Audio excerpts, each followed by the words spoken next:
She has electrified audiences all over the world. Please join me in welcoming Dr. Helen Caldicott.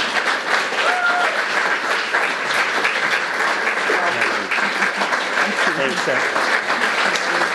you very much. Thank you. Thanks for inviting me, Bob.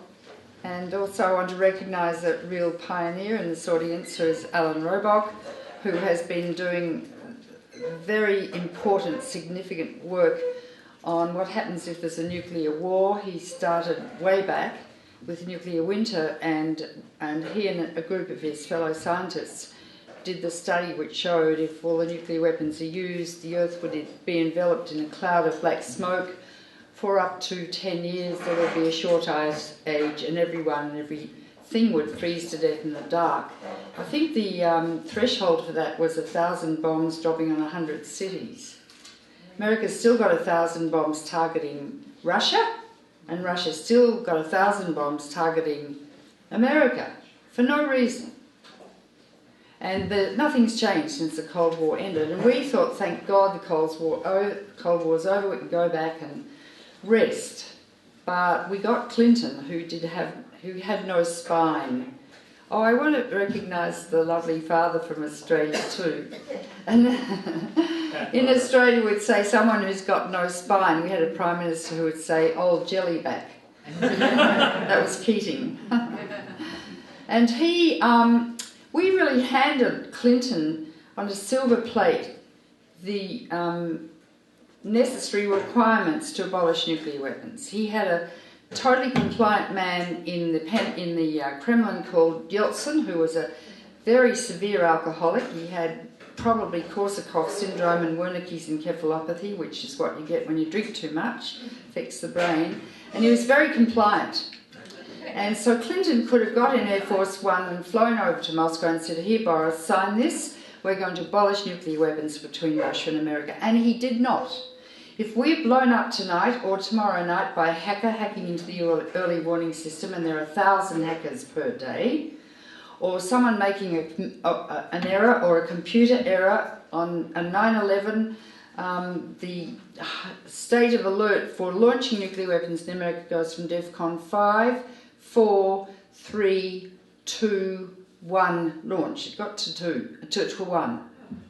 That was soon taken off their website. But because no one knew what was happening and the high state of anxiety in this country, they put the nuclear weapons on hair trigger alert. Of the about 20,000 bombs in the world now, Russia and America own 97%. Yet this country's got the gall to tell other countries they're not to do it. That's right. And as Jesus said, see not the mote in the other person's eye, look instead for the mote in your own eye. And this country is so terribly, what is it? Arrogant. And I tell people, you're not the greatest country on earth, you know. We've got kangaroos in Australia. And I've got them hopping around our house. In fact, we've got a lot of work to do here.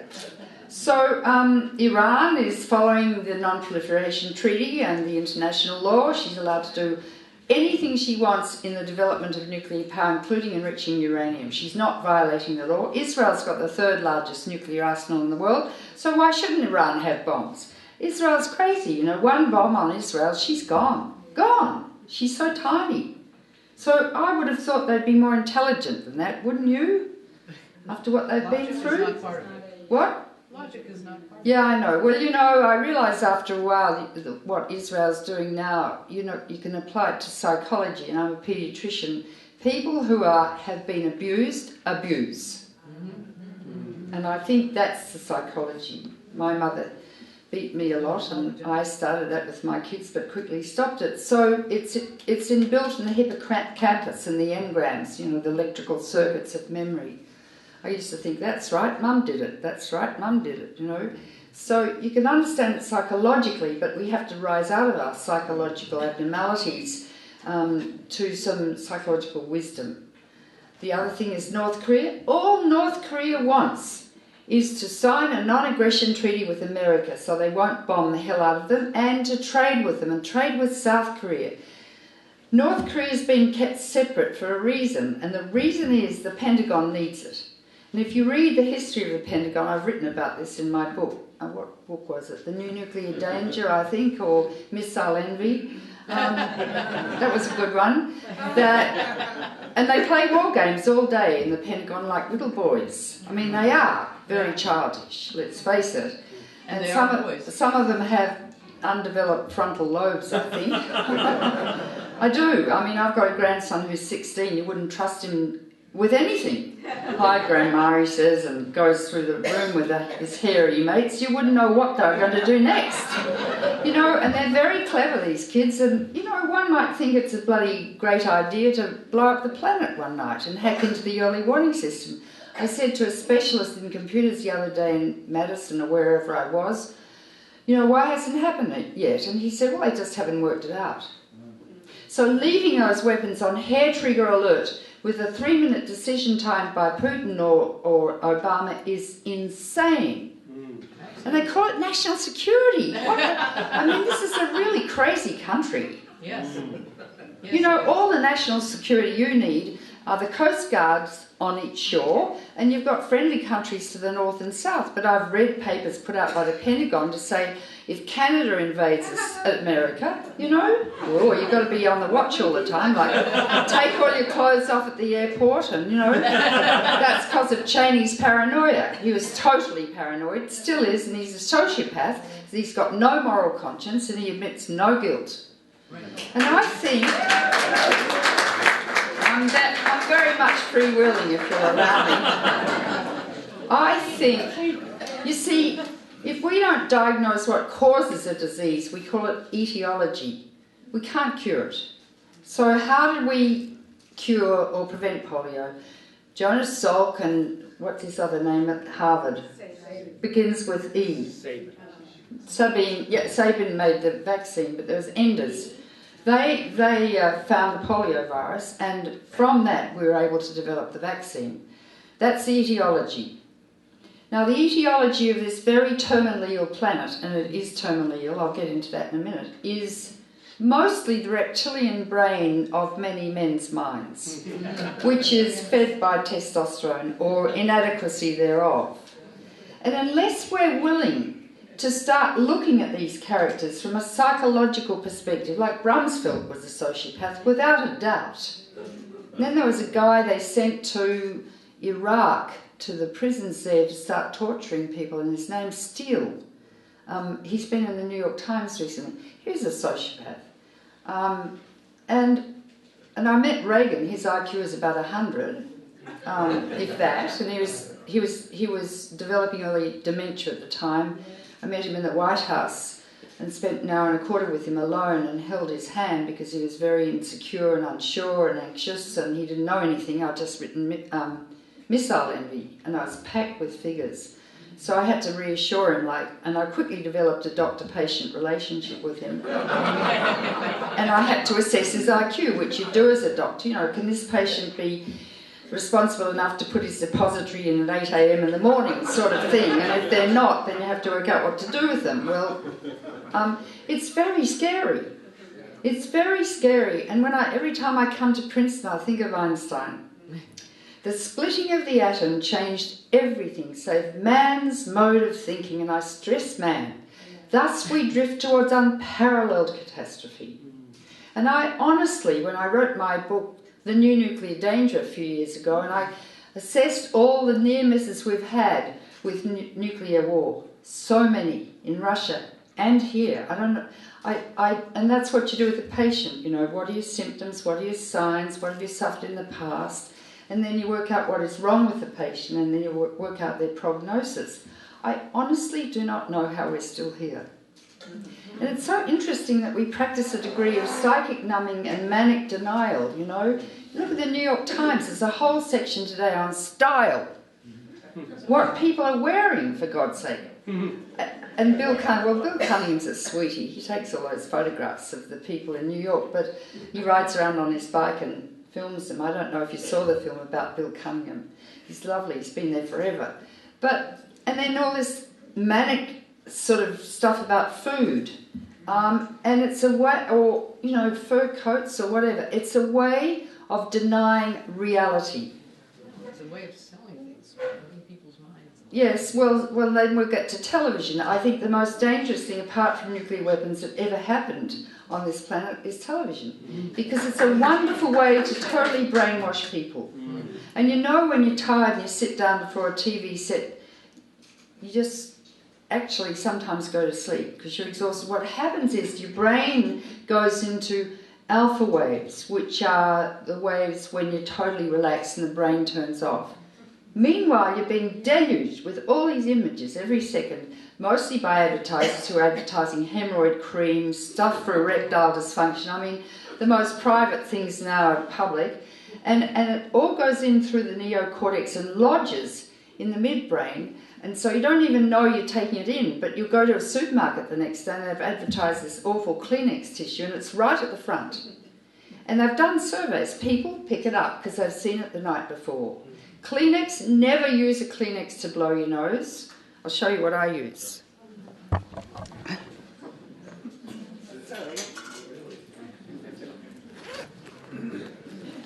It's called a handkerchief. It's a bit dirty because yesterday I spilt coffee in the taxi while I was going, so it smells. Anyway, when a handkerchief dries out, the bacteria and viruses die. Huh? So I wash this handkerchief when I wash my underpants in the shower, you know, when I'm travelling. Kleenex tissues are made from trees. Trees are the lungs of the earth. They absorb carbon dioxide and they excrete oxygen, which we breathe. Carbon dioxide is one of the main causes of global warming. And the only thing at Copenhagen that all the nations could agree upon, was to leave the trees intact. Now, you're allowed to use lavatory paper, I think, although in India they don't. They use their left hand and water. And I used to think, ugh. But in fact, it's very clean and you feel okay afterwards. And then they eat with their right hand and shake hands with their right hand. But that's okay. I know you couldn't come at that. But do not use paper serviettes. Do not use paper towels. You know, you go in a plane and she automatically gives you a darn paper serviette and a drink. I don't want one of those. And, you know, in Australia we just wipe our hands. We don't do that, you know. Use cloth napkins. But I'm really telling you, I thought I'd start a new business at Bloomingdale's by getting them to sell handkerchiefs, and the motto would be, blow your nose on handkerchiefs, not trees, but they didn't seem to come at that. That's an aside, and I can't, advertising on television. It's really obscene. And they put on these god-awful shows that are so trivial and so voyeuristic and horrible. And it's the way to sell advertising. And if their viewership goes down, their money goes down and they don't sell their stuff. I happen not to believe in capitalism. I think it's destroying the planet. And, you know, Americans don't like that. But after all, Jesus was a socialist, and I'm sure Buddha was. And, you know, who are the others? Muhammad, I'm sure they're all socialists. I mean, care for the poor, leave your possessions and follow me. What was it that rich men... It's more difficult for a rich man to enter the kingdom of heaven than a camel to pass through the eye of a needle. Right. And it's so funny because really money is God here, let's be frank. I mean, you know, everyone's into it. The stock market's totally about gambling. Press a button and within half a millisecond money's changed hands and gone. It's not going to work on a finite planet with finite resources. We're chopping down all the forests, we're killing the trees, we're killing the endangered species. They're shooting the elephants to get the ivory for China. They're shooting the rhinos to get their tusks because it's an aphrodisiac, for heaven's sake. Australia's just one packed with iron ore, so we're selling that like crazy. How do you make iron and steel? You have to melt the iron ore. What with? Coal. We're packed with coal and we're selling it like there's no tomorrow. We're selling it to China. Oh yeah, we've got a carbon tax. It means nothing. And your country has done absolutely nothing. And as your wonderful man James Hansen at NASA says, the godfather of global warming, says, unless we stop burning coal now, we've had it. Now, most of you in this audience are old like me. I'm 75, and I can see lots of you are, or older, or a bit younger. We'll be dead soon. But let me tell you, what we're leaving to our children is catastrophe. And it's our fault. And people have the gall to say to me, well, We'll have to teach the children at school. That's cruel. That's cruel to leave it to them. We had a day in Australia recently, it was 125. I thought I was going to die. I was in the village shopping and suddenly the temperature went up 12 degrees within an hour because there was a huge heat dome over Australia that didn't move, and it suddenly came into where I live in a little fishing village. I came home and, you know, it's hard to tolerate heat when you're older. I took all my clothes off and lay on my wooden floor, and Mary put a wet towel over me, and it took me at least an hour to recover. At the same time, there was a bushfire 35 kilometres from us. You divide kilometres by about 2, right, to get miles. The wind was blowing at 100 kilometres an hour towards us. We live in a forest of eucalyptus trees that explode literally with heat. We had all our, you know, special passports and everything packed to evacuate, but if we'd fled, the house would have burnt down. We've had the most ghastly bushfires recently in Tasmania and in New South Wales, like the country's burning. Then just afterwards we had the most huge floods we've almost ever had in Queensland, with people being swept away in their cars and drowned and children being swept down. This is global warming. You've had Hurricane Sandy. Does anyone talk about it in the Congress? What's the matter with the goddamn idiots? And they are all... I can let you have it because you're progressive thinkers, but they all are corporate prostitutes, except Bernie Sanders. All of them. They're corporate prostitutes. And they can't get elected without taking money from the corporations. So when they get elected, like Obama took $250,000 from Exelon, and he comes from Chicago, which is surrounded by 13 nuclear reactors, and John Rowe, the president of Exelon, was his main advisor, and Axel Wood and Rahm Emanuel, they worked for Exelon, you know. He's a corporate prostitute too, and we had such hope for him. Yes, we did. Well, what Americans don't understand is that you're the leaders, and they are your representatives. They are your servants. But Americans don't get that. In Australia, voting is compulsory. We get fined $50 if we don't vote. Our campaigns are 3 weeks long. I ran and nearly got elected to the lower house. I missed out by 600 votes out of 70,000. My campaign was paid for by the federal government. So we don't have to take any of that corporate money. This country is so lost. And they talk about our founding fathers, for God's sake. They'd turn in their graves if they knew what it was up to. And people have become lazy and comfortable. And it's much easier to sit and do your emails and Twitter and think you're doing a good job and helping to form a revolution. You're not. You've got to get off your couches and get out there and take over the Congress, because it's yours. You own it, you pay for it, and it's yours. And if you don't use your democracy, you have no right to live here. Go and live in Yemen. No, I'm serious. I'm serious. How dare people not vote in this country? Yeah, I know it's made difficult by those blasted, every law is different, you have to register or you don't or whatever, and especially for poor people, especially women and African Americans, you know. How dare they do that? How dare they? But I don't feel a sense of indignation in Americans. Like if the government tried to take away our free medical care system, by God, there'd be a revolution. I mean, we wouldn't put up with it. There'd be blood in the streets. I mean, and here you are, you spend $1 trillion on killing per year. Let's be frank. Killing. $1 trillion, so you've got socialised killing. Where does it go? To Lockheed Martin, to Boeing, to Raytheon, to Northrop Grumman, all of them. I've written about this in the new nuclear danger, and you get nothing. And you don't have a free medical care system, and it's such a mess. You don't know what doctor to go to. You don't know if they're good or bad. My friend went to hospital in New York recently. She had a chest pain. Do you know how much 4 days cost her? $40,000. Yeah. Now, Time magazine has just had a great article recently, very long, about those hospitals. They've got a computer in the top of the hospital which works out the bill, like it's $3 for a Band-Aid. It's, you know, $50 for a blood test, $50 for a blood test. This is obscene. And you know what? If you actually challenge the hospital about your hospital bill, you can bargain them down, but they've got no right to treat you like this. Medicine is a service profession, like being a priest or a nun or a teacher. We're not here to make money, or if we are, we should not be, and we should be struck off the register. We are here to care for you. You know, and if you can't afford it, you probably give us a chicken or a bottle of wine or something, you know, but we're here to care for you. The insurance companies have no right to be involved in medicine. Medicine's a sacred profession.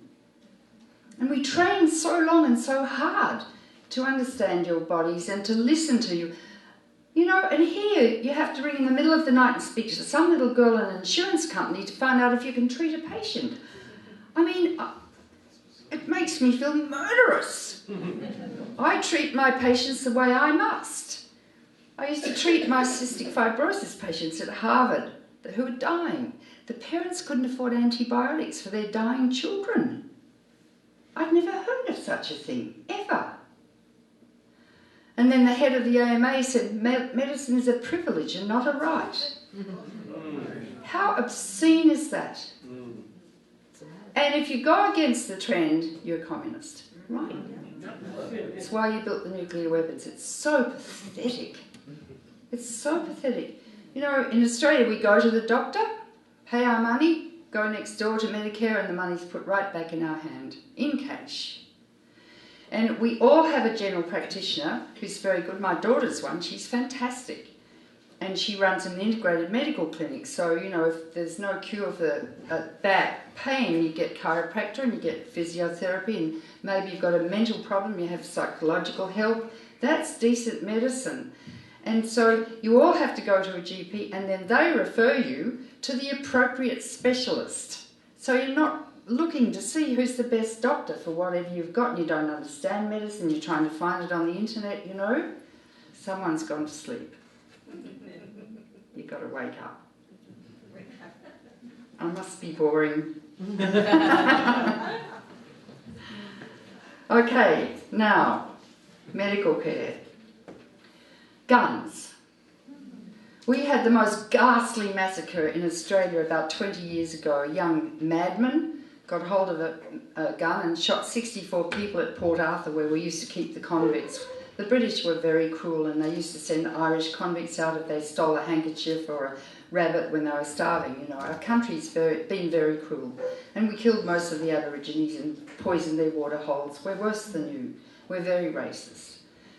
Anyway, we were just shocked because we don't have any gun violence at home, and most people don't have guns. So the Prime Minister, John Howard, who I didn't like, he was a bit like George Bush, they were great friends, he said every gun must be brought in to the central government and they will all be destroyed. And if you don't bring in your gun, you're a criminal, you'll go to jail. And they're all chopped up, the guns. Chopped up, like that, and disposed of. Now, a few people have got guns at home. The farmers have guns to shoot the rabbits and the foxes. But why can't you do this? You talk about gun control, and you can only have 10 bullets in your cartridge instead of 16. I mean, that's pathetic. And let's be frank, yeah, background checks mean nothing, because the people who generally shoot people have had a psychotic episode, or they're a little bit crazy, like the guy at Newtown, you know, and they hide, or the guy at Aurora. And Reagan emptied out all the mental hospitals, so there are people who are schizophrenics and paranoid schizophrenics and alcoholics and drug addicts roaming the streets with nowhere to sleep in the richest country on earth. And those people, most schizophrenics are not paranoid or get angry, but some do. And you've seen them. And background checks won't cover that. Won't cover it. The NRA should be put into jail because they're killers. They're killers. And people who like their guns, what's the matter with them? One guy's leaving, I guess he likes his gun. Look, people shouldn't have guns. What's the matter with America? Why do they like guns? Is their testosterone too low? Well, let's give them some testosterone injections. But why have a gun? The only thing that people are leaving, I'm obviously upsetting people, I don't care. You kill people with guns.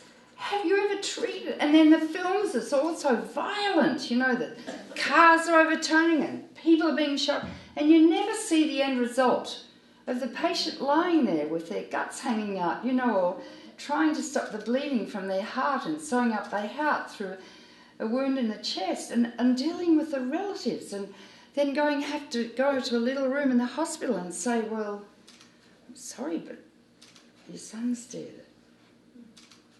And then helping them with their grief. They never recover. We never see the human side of guns. Yeah, we got a glimpse at Newtown, but it quickly goes. How much do we love our lives? How much do we love other people?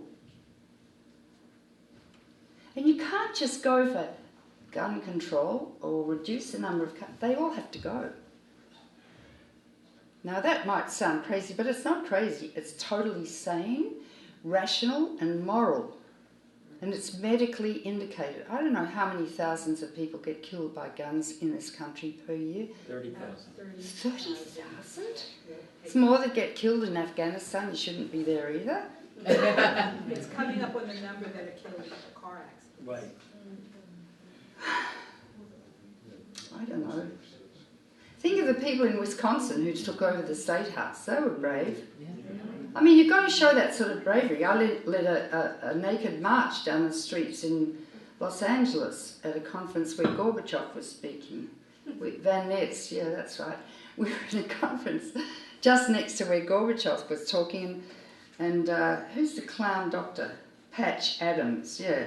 He was there too. He wears a sort of, a skunk mandible in his ear. Anyway, and we're talking about Y2K, and I don't know if you know, the corporations spent trillions of dollars trying to fix their computers so they wouldn't lose their money or the weapons wouldn't be launched by accident. I went to the White House, so terribly concerned. I got on the Pentagon on a conference call. Pentagon said, don't worry, everything's okay. In fact, they lost their computers over Y2K and they didn't get fixed for 8 months. No one really, it was in the New York Times. And but people thought we were a bit nutty, you know. I thought there'd be meltdowns in nuclear reactors. I really did, and I thought we could have a nuclear war. And so we're trying to talk. The media was totally disinterested. Like they're totally disinterested in really gun control, or totally disinterested in nuclear weapons. No, they like the blood and stuff, or raping, or whatever. So Patch went to the microphone. He's very tall, and he said, I've been telling Helen since July that we should take our clothes off and walk across America. And I thought, oh, God, Patch. So I went to the microphone. There must have been 300 people in the room. I said, who'll take their clothes off and walk down the street? Almost every hand went up. And someone said, I'll ring the media. So we got onto the media. By God, they're all there because they want to see the naughty bits. So we got into this big red foyer, all velvet and everything, and I thought, oh God, So then I took my clothes off, but I left my scarf on that covered the really naughty bits and my pearls. Patch took off everything, and everyone else took off everything. And you know what? The human body is beautiful without clothes. It's beautiful. There were fat ones and skinny ones and tall ones and thin ones, but they're beautiful. And then I thought, what are we going to do now? So Patch and I led them out onto Van Ness. It was dark. And someone started chanting, nudes, not nukes. Nudes, not nukes. And guys were driving down and suddenly they go, and they'd pull up and they'd stand and clap us. They didn't even know why we were there. And people were in the bus, like, going to sleep, and suddenly they saw. And we got in the New York Times the next day. You know, you've got to be inventive. Anyway, it was cold, we got to the corner, and I thought, I don't want to go in and Black Mariah to, a jail in America. So we went back. When we got back, no one wanted to put their clothes on again. And I've never seen people so excited that they'd done something really courageous but totally benign. Totally benign. It hurt nobody. And you realise how vulnerable the beautiful human body is to nuclear explosions. and to meltdowns and to global warming. I was on the phone, stark naked, talking to the ABC radio, you know. Anyway, we did finally put our clothes on. But that's just an example of what...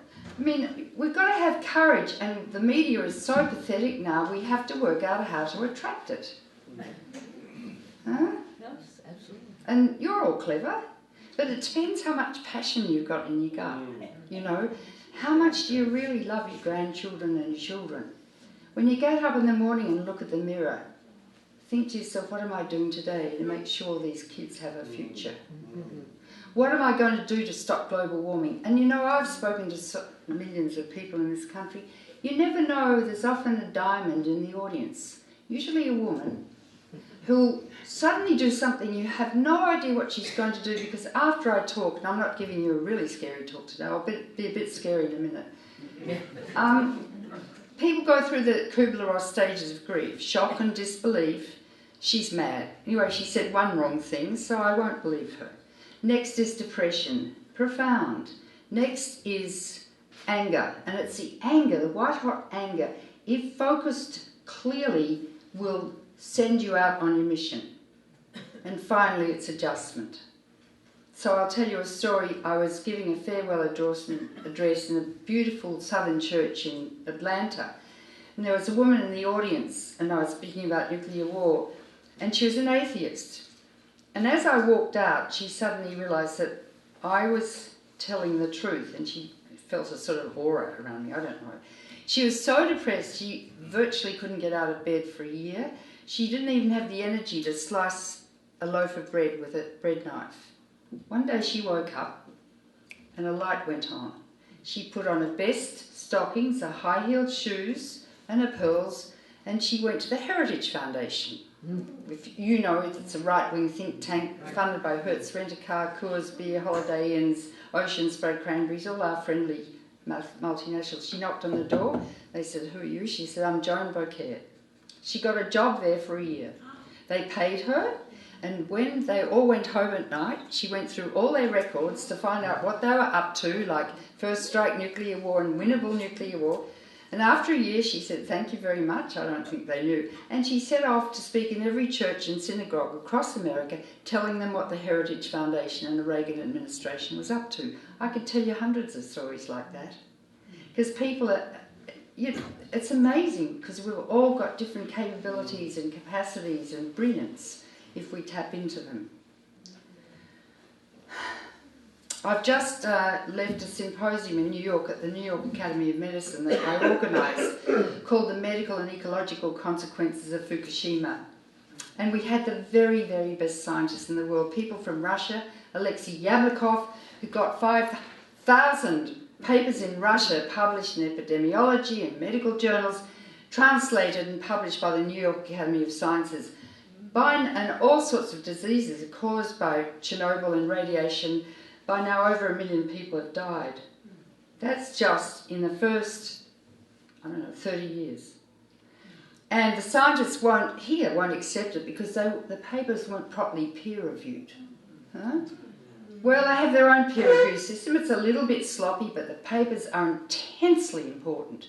Children with premature ageing, many people with cataracts, an epidemic of diabetes because cesium concentrates in the pancreas where the insulin is made. Epidemic of people dropping dead, even little children, from abnormalities in cardiac conduction of the heart because cesium concentrates in heart muscle. Wonderful work done by a Russian scientist called Bandachevsky, who was taken by the Russian government and jailed for 7 years for doing this work. Epidemics, thyroid cancer, very large increases in thyroid cancer and cancers of all organs, breast, bowel, lung, you name it. What else? Homes full of the most deformed children you've ever seen around Chernobyl, and this is new in the history of paediatrics. Babies born with, no hip, or with their abdominal viscera hanging out, or no brain, or a single eye, and that's happening, mind you, in Fallujah and Basra, where America's used depleted uranium weapons. So bad is it in Fallujah with these deformed babies that the doctors have told the mothers to stop having babies. But uranium has a half-life of 4.5 billion years. Millions. So you and I, and Australia has contaminated the cradle of civilization for the rest of time, where writing and arithmetic and law began. So that's Chernobyl. So now we've had Fukushima. 3 meltdowns in 3 days, and the Japanese government didn't tell the people for 3 months that there'd been meltdowns. I must be pissing some people off. Good. Well, why are they leaving? I mean, They're going to the bathroom. no, they're not. Because they went out in a group. Concert. It's so important to speak the truth. And I'm only speaking the truth as a doctor. Anyway, so, and what happened was that 3 times more radiation escaped from Fukushima than at Chernobyl. But the wind was blowing from east to west, west to east. So in the first 3 days, 80% blew across the Pacific and landed in Seattle, San Francisco, LA, and the like. They got high levels. The ambient levels of radiation in Seattle went up 40 times above background. The Japanese knew where the radiation was going, but they didn't tell the people because they didn't want to create panic. So the people fled right into the path of the densest radiation that there was.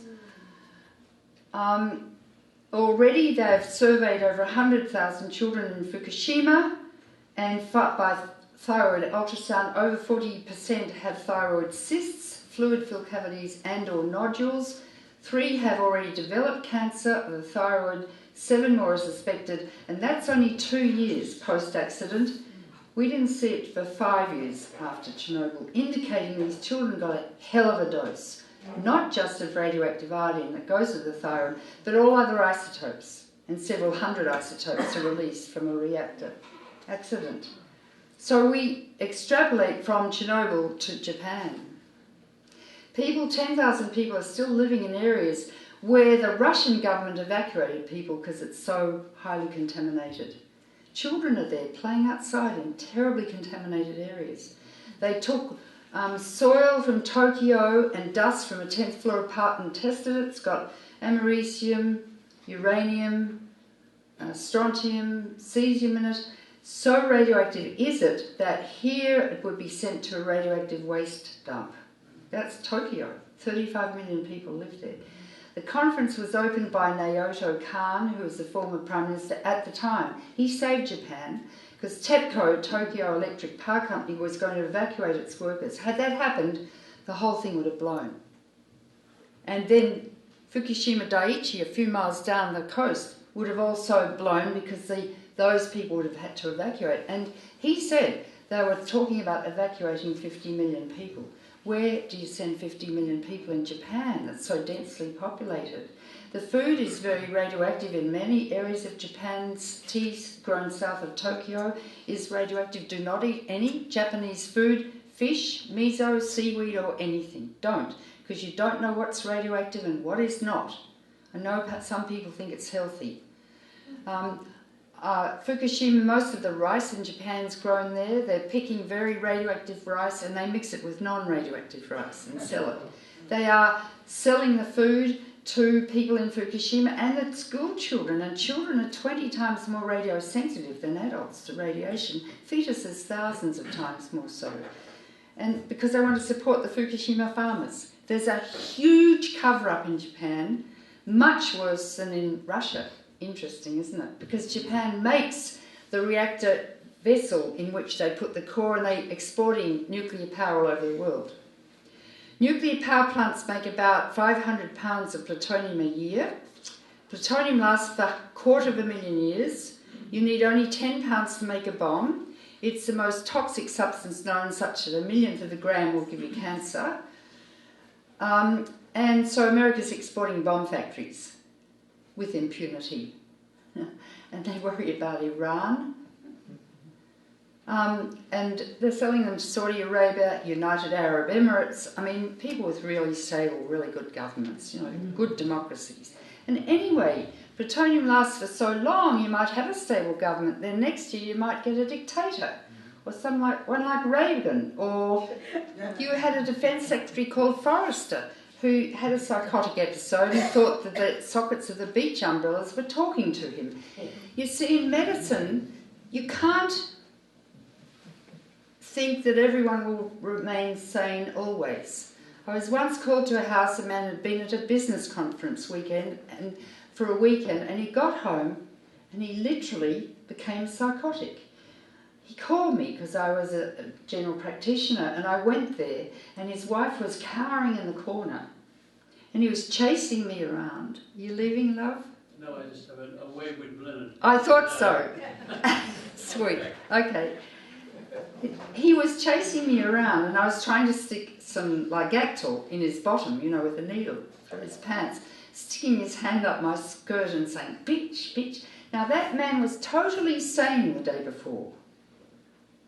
So what I'm saying is that all people can have psychotic episodes. They can develop a brain tumour before the diagnosis is made and do crazy things, or a metabolic disturbance, whatever, or hypercalcemia because they've got multiple myeloma and become really out of it. So we assume with our present technology that everyone will remain sane and sensible. But with this new technology, it's what Einstein said. The splitting of the atom changed everything save man's mode of thinking, and we are drifting towards unparalleled catastrophe. And Alan's just done a survey that if only India and Pakistan have a nuclear war, and they're very close quite often, and they're kind of crazy. Not that America's not kind of crazy too, but in a different way. They could easily have a nuclear war, and it would create what's called a nuclear autumn. Millions or billions would starve as the climate gets very cold. No one talks about that. No one's removing their weapons, and no one will unless America takes a stand and does the right thing. This is the country that's determining the fate of the earth. I suppose I'll just finish with this book after haranguing you. Look, I didn't write it. I had a radio program called Loving This Planet that played on Pacifica and community stations throughout America, Canada and Australia, and I interviewed the most fascinating people. And as I read it, I really like the interviews. I'd forgotten about them, and they're really intelligent, and it's nothing to do with me, except they call Maud Barlow, who's a specialist in water, who lives in Canada. They want to privatise water around the world. Fancy privatising water. They'll soon be privatising the air. Indeed, in Peking, people are walking around with oxygen bottles on their back now. Bill McKibben, you all know him, he's the 350 man and trying to stop the XL pipeline. He's terrific, very good. Lester Brown, who's an old environmentalist, does fantastic work. Jeanette Sherman, who was the editor for the New York Academy of Sciences report on Chernobyl. Hugh Gustafson, who actually is married to Alison McFarlane. She's the new chairman of the NRC. And there was an article yesterday in the New York Times, fascinating. Alison's a geologist, I know her quite well. She stood up before the NRC meeting and said that the reactors you've got now, they're 40 years or older, were not designed with the knowledge that geologists have now of earthquakes. Indian Point sits on an earthquake fault. San Onofre is just next to the earthquake fault. I think San Andreas. Many of your reactors are near or on earthquake faults. And she said, with the knowledge we have now, these reactors were not designed for that. And it was an outstanding thing because there are 5 commissioners on the NRC. They all come from the nuclear industry. They're just shills, except Alison. And when she got elected, Hugh wrote to me and said, pray for her. He's a wonderful anthropologist, and he went to Los Alamos, and he lived there for a year. And he drank beer with the workers who were designing the bombs. He went to church with them, he got to know them. And let me tell you, they're very interesting characters. There's only one woman, they're all men, practically. And when a man tests a bomb from his own design, he sleeps with the bomb alone in the desert before the bomb is tested. 1. 2, he talks about having labour pains and the need to push. When the bomb explodes, he talks about postnatal depression. Their language is mimicking those of women giving birth to death. But that's fascinating work, fascinating, because it's what I started the talk with. What's the etiology? What's in these men's brains? Why do they need to invent death? Chris Hedges, who writes beautifully about war and peace. Diane Curran, who's a lawyer at Millstone, trying to close down Millstone. Vinnie Gautam Khurana, who's a neurosurgeon in Sydney. His best friend was a cancer surgeon of head and neck. He spent all his time on his cell phone. And he got an astrocytoma of that side of the brain and he died. And so Vinnie was sure it was his cell phone. So he did a whole meta-analysis of all the world's literature. Yes, there's an increased incidence of brain cancers on the side that use cell phones. Children should never use cell phones because they're very vulnerable to it.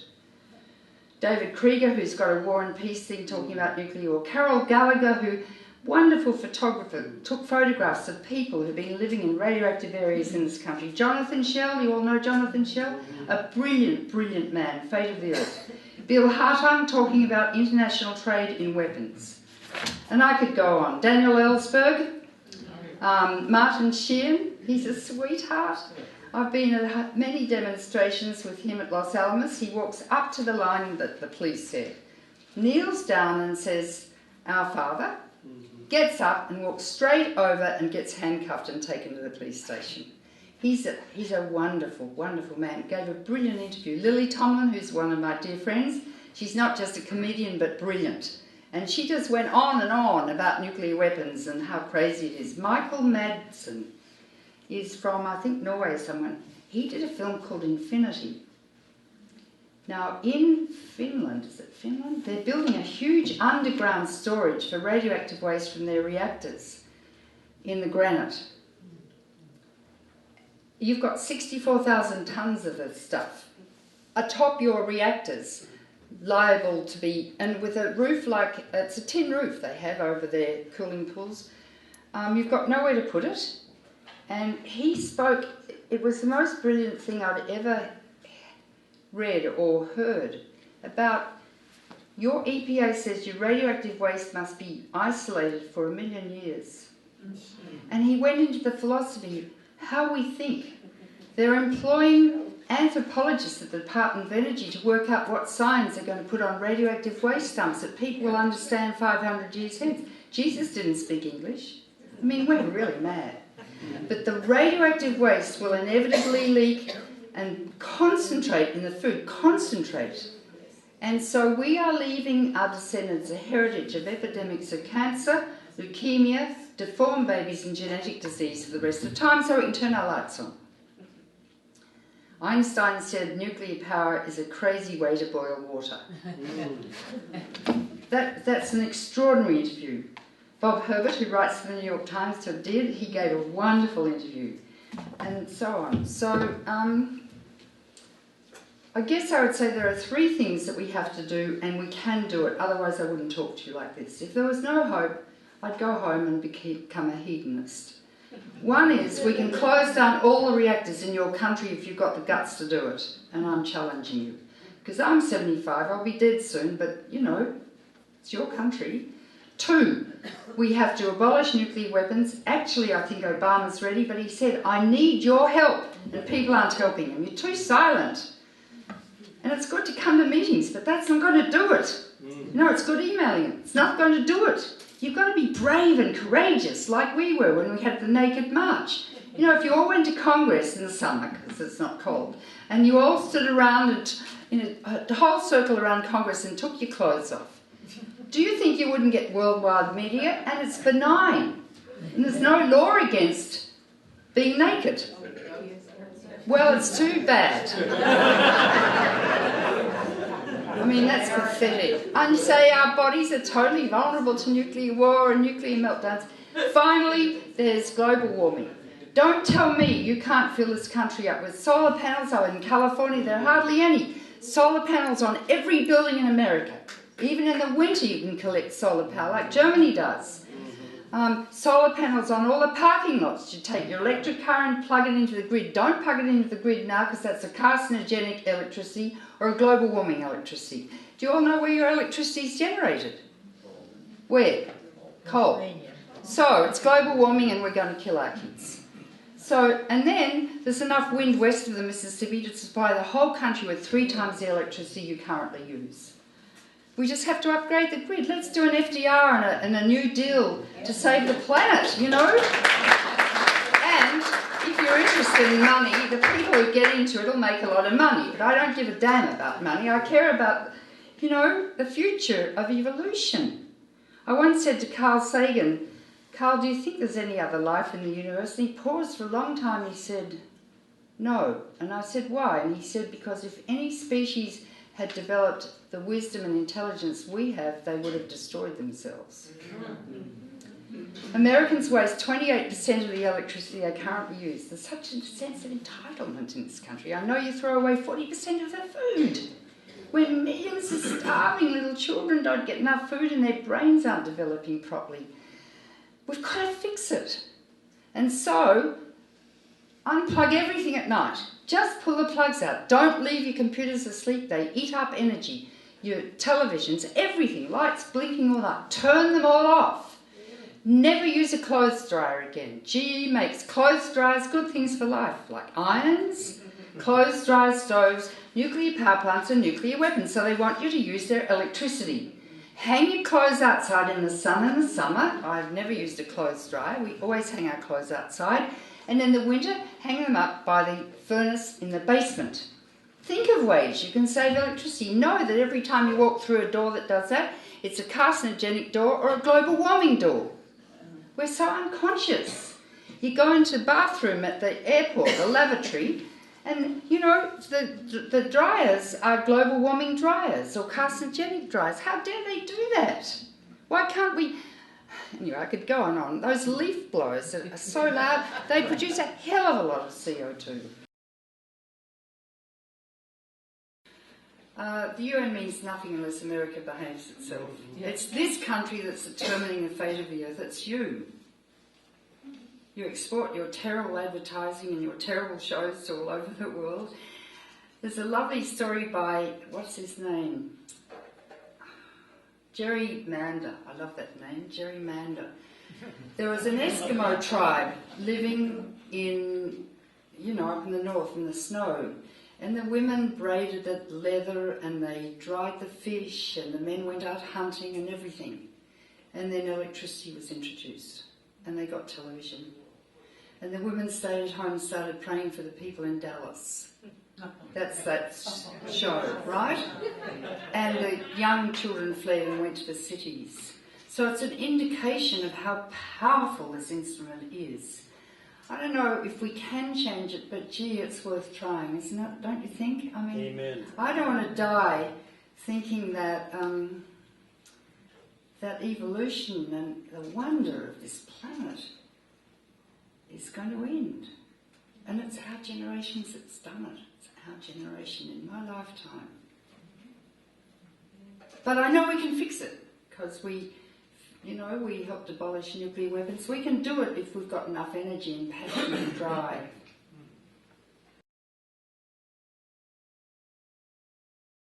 Okay, so gun violence. I think we need doctors from emergency rooms to be on television to talk about what it really means from a human perspective, and that's not happening.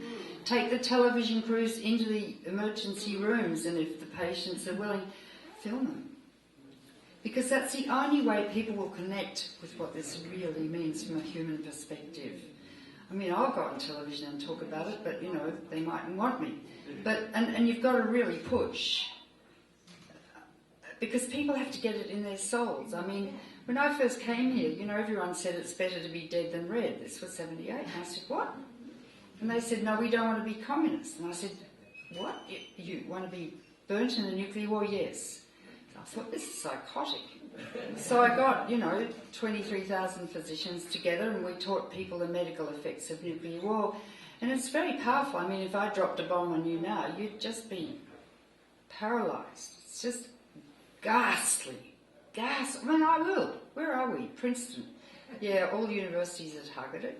So the bomb will come in at 20 times the speed of sound. You won't even hear it. If you haven't got the radio on, sometimes you hear, ooh, we are just testing the emergency broadcast. This is the time they'd say, we're under nuclear attack, run to the nearest shelter. Well, it won't do you any good anyway.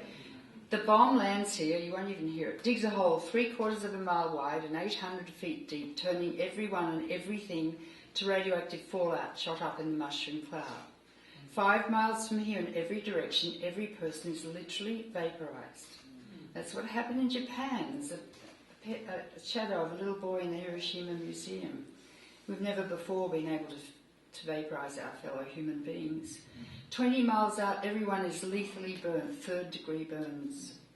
People sucked out of buildings with winds of 500 miles an hour as missiles till they hit the nearest solid object. Windows popcorn into shards of glass flying at 500 miles an hour. The Pentagon's got a book about how far a piece of glass travelling at 500 miles an hour will penetrate human flesh. Then out to 3,000 square miles, a whole area will be engulfed in a firestorm. Everything will burn. And even in the middle of winter. I just dropped one bomb. There are over 1,000 on you. It could happen tonight.